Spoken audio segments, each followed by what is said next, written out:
How's it going, guys? The NFL draft is upon us. We finally get to figure out where these guys' landing spots are going to be, what teams they're going to be on. And I feel like this year is going to be so much more important, perhaps more than any other year, in terms of where they're going to be and what draft capital they get. There's so much depth at the position that it's going to be extremely interesting to see how these NFL GMs compensate. Are they going to push guys down the board because there's so much depth? Or are there going to be 10 to 12 guys picked in the first 3 rounds? It's going to be mayhem. I'm pumped. I know you guys are pumped. So I'm going to give you my rookie running back rankings. What a mouthful. Before the NFL draft, so you guys know who to be looking for, which guys need to have a good landing spot, and which guys maybe they're just so good we don't even care about their landing spot so much because you know you're going to be picking them at the top of your rookie drafts. So let's get into our rankings and see who's going to be at the top. And, perhaps it should come at no surprise. It's all we've been talking about for the last 3 months, 4 months, probably even going back to our first rookie mock, which would have been about 6 months ago. But that is, a guy who's in his own tier, Bijan Robinson. Now, I don't want to talk your leg off about a guy we already know about, which is Bijan Robinson out of Texas. He's a stud. He is the 3-down workhorse. If you've seen any of my videos about the running back model, he is at the top. I believe he is the third best graded, actually maybe second best graded running back since 2016. Now we'll see what happens with the draft and what kind of draft capital he gets. He might get bumped up. He might get bumped down. I don't see him taking over Saquon Barkley's spot, but he is going to be an almost untouchable asset in Dynasty fantasy football. If you don't have the 101, good luck getting him. He is a certified stud. He's worth it. I promise you, he is the 101 no matter what. Now, coming in here, the second tier is called running back one upside. Guys who I think can have the chance to become running back ones. Not the running back one, but just a top 12 running back in their career. We look at Jahmyr Gibbs here at Alabama, used to be out of Georgia Tech, and he's got phenomenal passing upsides, some of the likes we've never seen, and he is extremely quick. We're looking back through the last 8 years worth of running backs. There's just nobody else like him. I mean, there's nobody. You can't really comp him to any running back. He is not the biggest, right? He's under the 210 threshold that we like. He's under the 30 BMI threshold we like.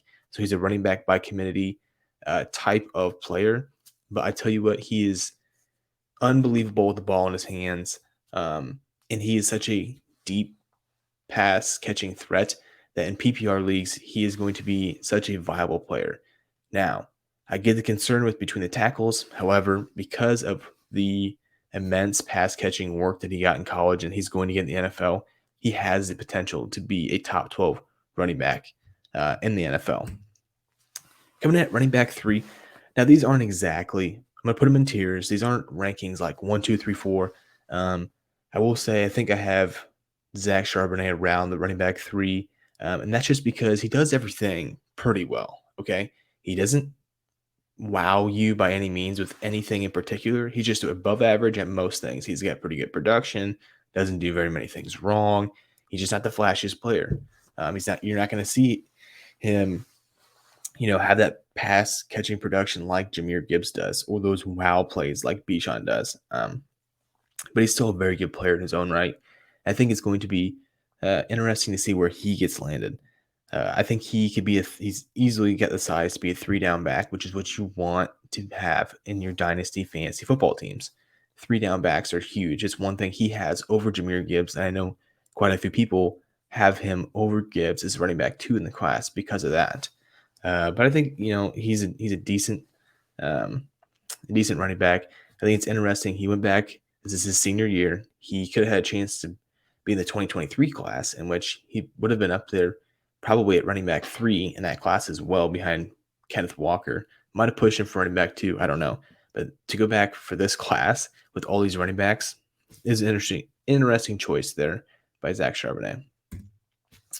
All right, coming in this is going to be a heavily debated topic. I think this is a hot take. Tyjae Spears out of Tulane. Again, didn't really know anything about him. If you watched the last video, did not know much about him going into January. Had the Senior Bowl. catches on fire. And this dude, I tell you what, he is, his athletic profile is through the roof. He's somebody that I'm going to be trying to get in a lot of my drafts. I'm not going to reach probably into the first for super flex drafts, but he is somebody who's been graded very well, especially by the likes of Dynasty nerds.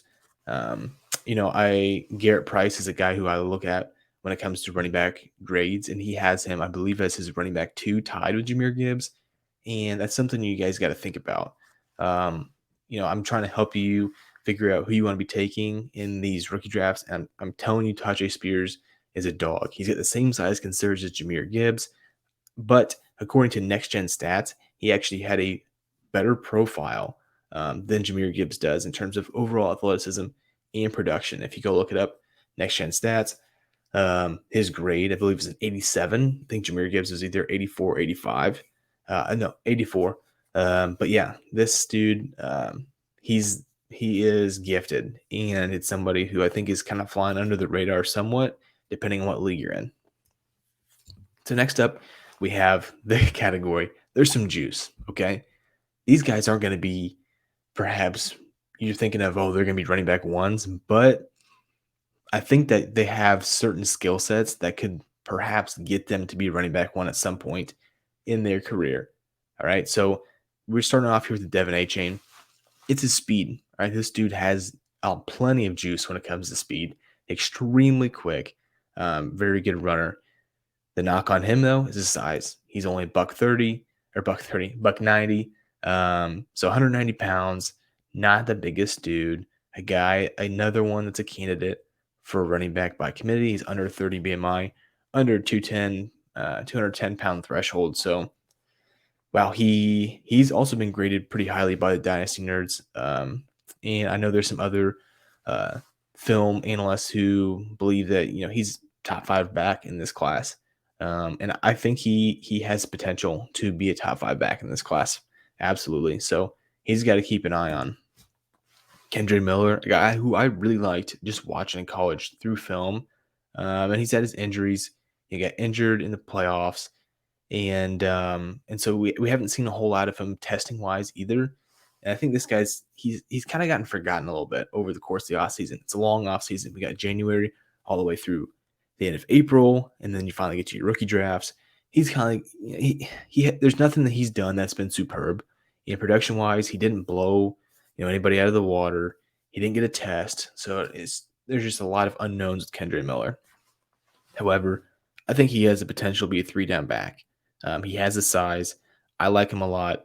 Somebody to keep an eye on when you're going through your rookie drafts, because he wasn't the sole person who helped TCU get to the playoffs, because obviously you have Max Duggan, you have Quentin Johnston.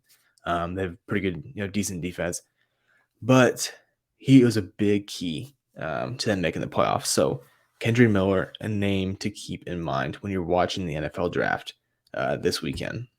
Tank Bigsby, another guy who's really gotten written off. I like Tank Bigsby a lot. I feel like it's just kind of you want to zig when other people are zagging to an extent. I don't feel like people are on Tank Bigsby right now. I think there's a lot of skepticism, and he just got pushed down boards quite a bit. But he's behind a terrible offensive line at Auburn. I think that he doesn't get as much credit as he deserves. He had a decent production there. And so if you look at the tape, I mean, they're just getting blown up all the time. I don't know what the stuff rate was for Tank, but he just had no chance on a lot of those rushes. And so I think he's a guy that really, to be honest with you, I could see him cracking the top 5 running backs as well, depending on where he goes. Now, a lot of these guys are running back or landing spot dependent.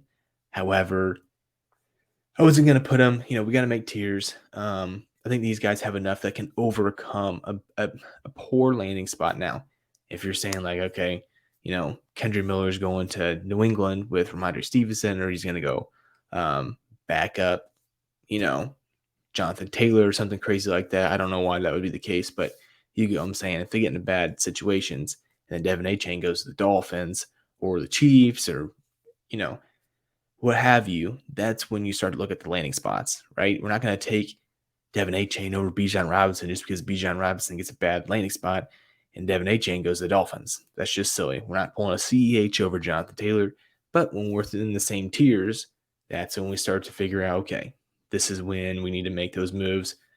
If they have a better landing spot, that's what's going to differentiate these guys in these tiers. Another guy that's kind of gotten forgotten, Zach Evans.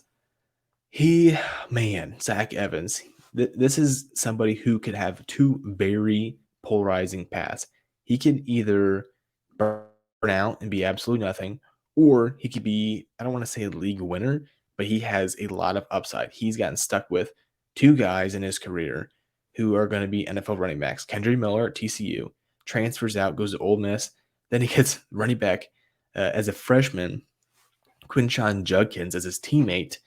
And Quinshon Judkins is one of the top backs in that 2025 class.